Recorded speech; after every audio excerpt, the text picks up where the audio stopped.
Governor Jeff Landry's call to put state police back in New Orleans to help fight crime has been met with a positive response by the mayor and police chief. But City Councilman Oliver Thomas has questions about how this will all work. Eleanor Tabone has that story. Under this administration, we're not sending the state police to secure the French Quarter.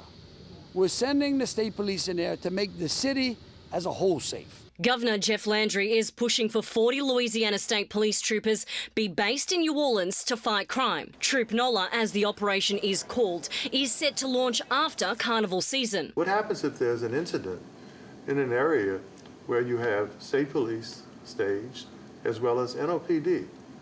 Who responds? How do they coordinate that?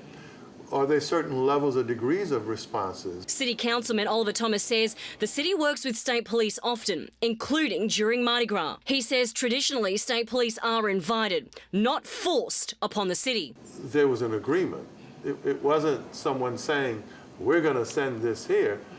That emanated from the city in relationship with the state. The councilman admits NOPD is short-staffed, but he's asking how this will work, especially with the city's consent decree. Have we talked to the federal monitors about how they think that should look or how it should operate? All of us have to come together. Ray Bender, a youth advocate who owns The Hangout, a kid-friendly space, believes the fight against crime should be tackled from a holistic approach instead.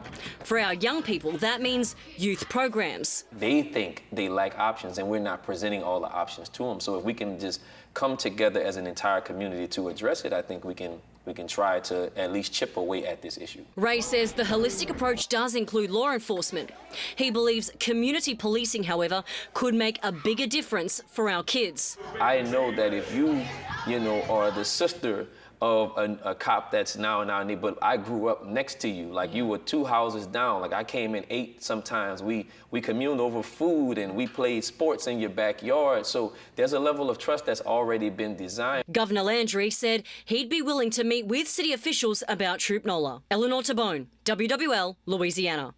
So we reached out to the governor's office to ask how and if state troopers would operate under the city's consent decree. The office said it won't have that answer until the crime special session that is convening February 19th. That's when everything is expected to be rolled out.